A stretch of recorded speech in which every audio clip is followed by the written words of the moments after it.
International Convention on Standards of Training, Certification, and Watchkeeping for Seafarers, 1978, as amended, STCw. Introduction to STCw. What is STCw?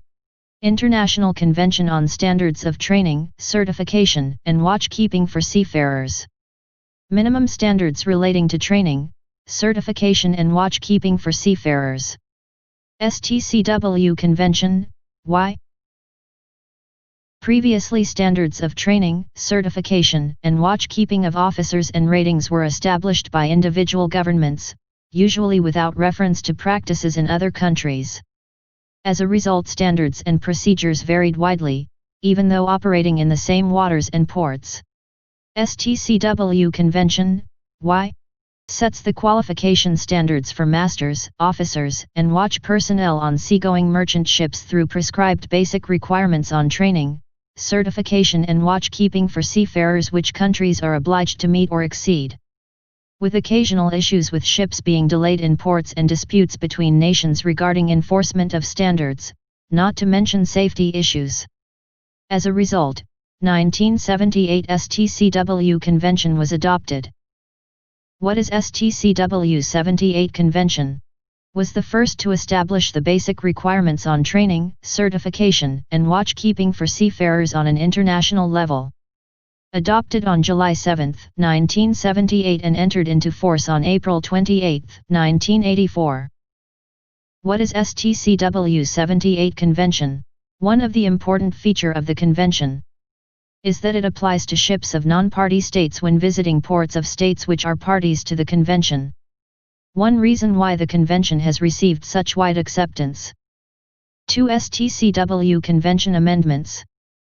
Why amend STCw 78? Responds to a recognized need to bring STCw up to date and to respond to critics who pointed out the many vague phrases, such as "to the satisfaction of the administration," which resulted in different interpretations. 1995 Amendments. STCw 95 represented one of the major revision of the convention. Competence-based approach to training, one of the most significant feature. Adopted by a conference and entered into force in February 1, 1997. Did not have to be ratified like the original convention because it was an amendment to an existing convention. The amendments, however, completely rewrote enforcement related to the convention, and more importantly created an STCw code. Main parts of STCw 95. STCw Convention. STCw Code Part A, and STCw Code Part B. 1995 Amendments Major Revision. Division of the Technical Annex into Regulations, divided into chapters as before. STCw Convention Chapters. Chapter I, General Provisions. Chapter 2, Master and Deck Department. Chapter 3, Engine Department. Chapter 4, Radio Communication and Radio Personnel. Chapter V, Special Training Requirements for Personnel on Certain Types of Ships. Chapter 6, Emergency, Occupational Safety, Medical Care, and Survival Functions. Chapter 7, Alternative Certification. Chapter 8, Watchkeeping. And, a new STCw code, to which many technical regulations were transferred. Part A of the code is mandatory while Part B is recommendatory. Dividing the regulations up in this way makes administration easier, and it also makes the task of revising and updating them more simple. For procedural and legal reasons there is no need to call a full conference to make changes to codes. Another major change. IMO had been called upon to act in relation to compliance and implementation. Generally, implementation is down to the flag states, while port state control also acts to ensure compliance. Parties are required to provide detailed information to IMO concerning administrative measures taken to ensure compliance with the convention, education and training courses, certification procedures and other factors relevant to implementation. STCw Code consists of 2 sections. Part A, Mandatory. Minimum standards of competence required for seagoing personnel are given in detail in a series of tables. Part B, Recommendatory.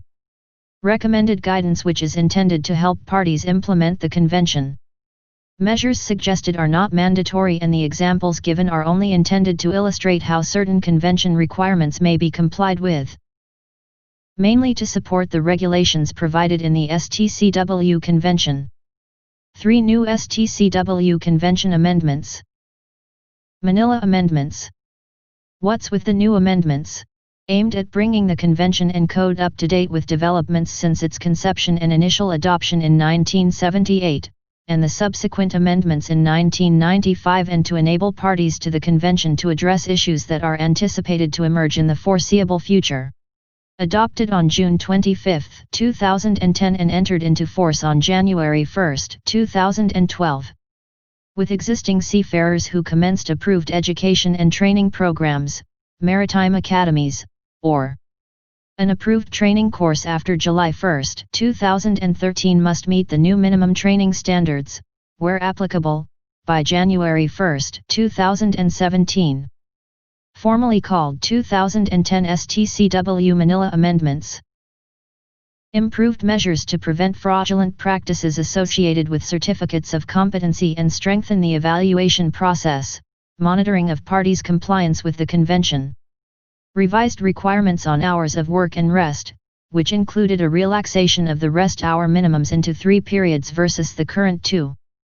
January 2012.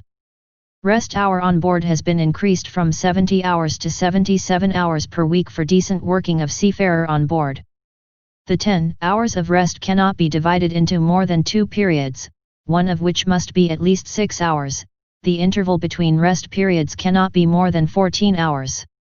New requirements or updated drugs and alcohol policy for the prevention of drug and alcohol abuse. Specific limit of blood alcohol level should not exceed 0.05% or 0.25 mg/L alcohol in the breath. Individual states may choose to apply stricter limits. Updated standards relating to medical fitness standards for seafarers, stringent medical examination. STCw Chapter 2 Support Level. Chapter 2 is the section on the deck department. The principal change is the addition of an able seafarer deck rating. Sea time toward an AB qualification will not start until RFPNW qualifications have been met, and any sea time toward subsequent licenses will require the AB endorsement. This requires training and testing in a new section called A2/5. New certifications for senior unlicensed seafarers. STCw Chapter 2 Operational and Management Level. Electronic Chart Display and Information System, ICDIS, will be required training for all deck officers on all vessels that are equipped with ICDIS. Due before January 1, 2017. Introduction of modern training methodology including distance learning and web-based learning. Thus, be responsible in selecting training centers offering such methodology/course. ICDIS will be treated the same as ARPA or the GMDSS training, where it is an STCw restriction from serving on equipped vessels if you don't have these training certifications. In 2012 nearly all vessels more than 200 gross tons were required under a separate law to have ICDIS equipment. By default, any deck officer on vessels of more than 200 tons will need ICDIS training. There are 2 levels of ICDIS, operational and management, dealing with the different responsibilities of each. Celestial navigation still required, but certain celestial navigation topics will not be required. Morse code by flashing light, visual signaling, still required but a reduced requirement to receiving single letters, SOS, etc. Bridge resource management, teamwork, and leadership training will be mandatory at both the operational and management levels. STCw Chapter 3. Chapter 3 of STCw is the section on engineering. The principal change in Chapter 3 is the addition of an able seafarer engine rating. This will require training and testing in a new section called A3/5. Creation of certifications for senior unlicensed seafarers. A new electro-technical officer, ETO, and an electro-technical rating, ETR, have been added. Engine room resource management, teamwork, and leadership training will be mandatory at both the operational and management levels. STCw Chapter V. Tankers and tank ships.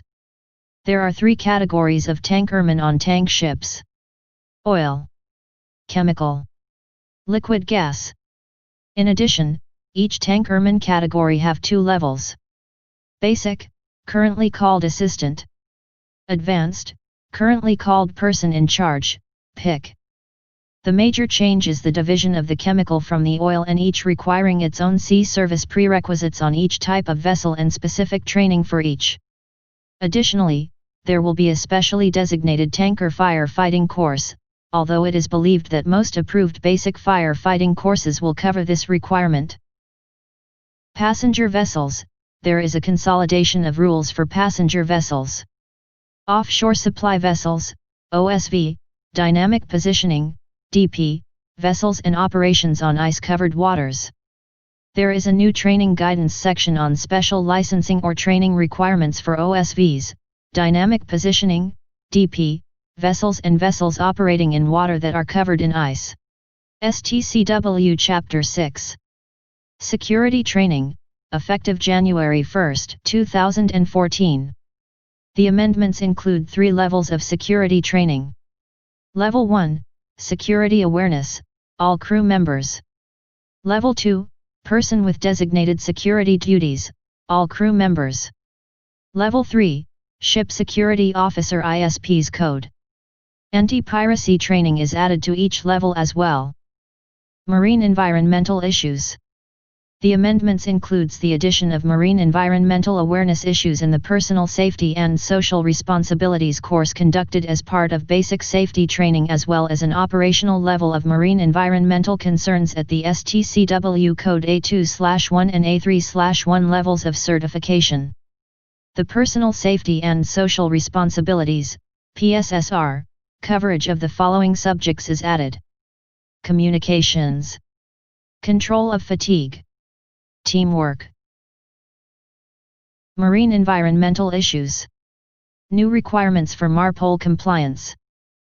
Refresher safety training. One of the key elements of the STCw 2010 amendments appears to be the removal of loopholes with respect to refresher training. The STCw code, which was vague in this area, and many countries opted to interpret the within 5 years requirement loosely. It has been decided that certain courses that may affect the safety and survival of the crew and passengers in an emergency warrant periodic refresher training. The safety courses will require refresher training every 5 years, and the courses may be abbreviated somewhat from the original course lengths.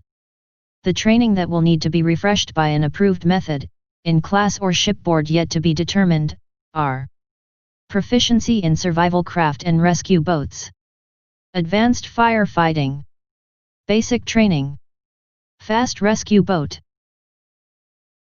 STCw Chapter 8. This section of the STCw Code will be harmonized with the Maritime Labour Convention, MLC, Convention. The Maritime Labour Convention was signed in 2006 and was created to create regulations for seafarers' rights so that there would be a global minimum standard for how mariners are treated. Where the IMO, International Maritime Organization, oversees the STCw Certification Convention. ILO, International Labour Organization, oversees the MLC Convention. When the International Labour Organization adopted a Bill of Rights for the world's maritime workers, all concerned governments, seafarers, and shipowners hailed this new labor standard as a landmark development for the world's most globalized sector. The ILO Maritime Labour Convention 2006 modernizes these standards to consolidate and update more than 60 earlier ILO conventions and recommendations, set minimum requirements for seafarers to work on a ship, address conditions of employment, accommodation, recreational facilities, food and catering, health protection, medical care, welfare and social security protection. Promote compliance by operators and owners of ships by giving governments sufficient flexibility to implement its requirements in a manner best adapted to their individual laws and practices. Strengthen enforcement mechanisms at all levels, including provisions for complaint procedures available to seafarers, the shipowners, and shipmasters' supervision of conditions on their ships, the flag state's jurisdiction and control over their ships, and port state inspections of foreign ships. Also adopted resolutions. Expression of appreciation to the host government. Transitional provisions and early implementation. Verification of certificates of competency and endorsements contained. Standards of training and certification and ships manning levels. Promotion of technical knowledge, skills, and professionalism of seafarers. Development of guidelines to implement international standards on medical fitness for seafarers. Revision of existing model courses published by the IMO and development of new model courses.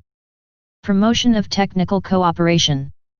Measures to ensure the competency of masters and officers of ships operating in polar waters.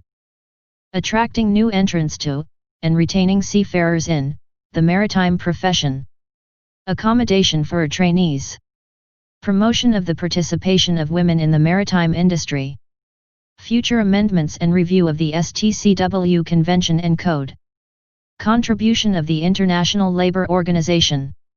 Role of the World Maritime University and IMO International Maritime Law Institute and International Maritime Safety, Security, and Environmental Academy, IMSE, in promoting enhanced maritime standards. Year of the Seafarer. Day of the Seafarer. Courses to be completed by 2017 for existing mariners. Management levels. Chief Mate and Master. ICDIS. Electronic Chart Display and Information System. Leadership and managerial skills. May require, human element training. Second Engineer and Chief Engineer. Engine Room Resource Management, Human Element. Leadership and managerial skills. Management of electrical and electronic control equipment. Operational levels. Officer in charge of a navigational watch. ICDIS. Leadership and teamworking skills. Officer in charge of an engineering watch. Engine room resource management. Leadership and teamwork skills. Electrotechnical officer. STCw provides for the conversion of current certification, or they have served relevant capacity for a period, 12 in the 60 months prior January 1, 2012. Support levels, training record book. Able seafarer deck.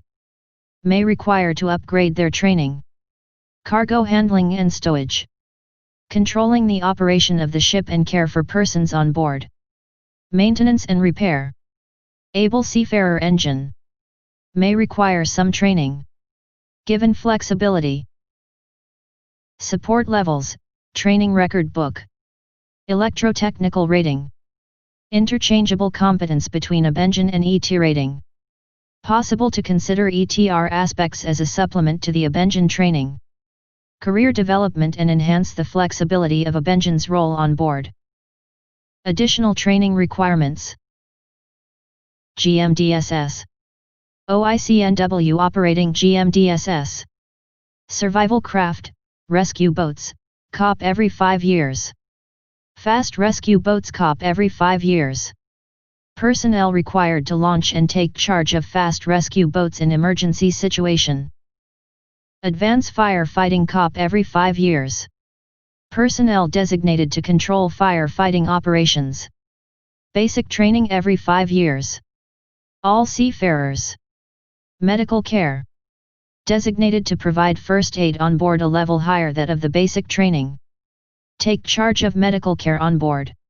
Security training. Security awareness. All seafarers. Seafarers designated to perform security duties, even if crew is tasked to perform occasionally, is still required. Ship Security Officers COP. As defined by ISP's code. Designated as Ship Security Officer on board. More advanced competence. Tanker training. Basic tanker training. Officers and ratings assign specific duties and responsibilities. Oil. Chemical. Liquefied gas.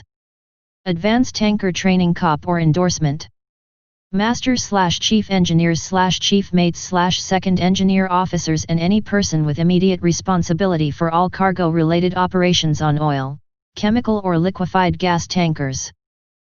Upgrading after January 1, 2017.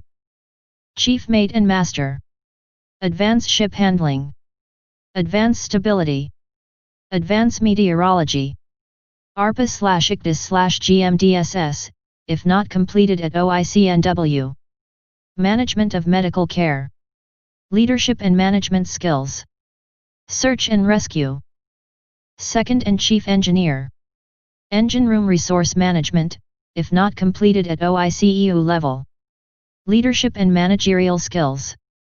Management of Electrical and Electronic Control Equipment. OICNW. Medical First Aid Provider. Radar. Search and Rescue. Visual Signaling. Bridge Resource Management. Electronic Navigation Systems. Watchkeeping. Cargo Handling and Stowage. Ship Handling. Stability and Ship Construction. Meteorology. Basic and Advanced Firefighting. Proficiency in Survival Craft and Rescue Boats. ARPA, GMDSS, ICDIS, if so equipped. Leadership and Teamwork Skills. OICEU. Medical First Aid Provider. Basic and Advanced Firefighting. Proficiency in Survival Craft and Rescue Boats. Engine Resource Management. Engineering Terminology and Shipboard Operations. Auxiliary Machinery. Gas turbine plants. Motor plants. Steam plants. Electrical machinery and basic electronics. Leadership and Teamwork Skills. Main purpose. Article 1(a) of the IMO Convention, the IMO being the organization that enforces the STCw, clearly states the purpose: to provide machinery for cooperation among governments in the field of governmental regulation and practices relating to technical matters of all kinds affecting shipping engaged in international trade, to encourage and facilitate the general adoption of the highest practicable standards in matters concerning maritime safety, efficiency of navigation, and prevention and control of marine pollution from ships. They will keep you safe, too. Thank you.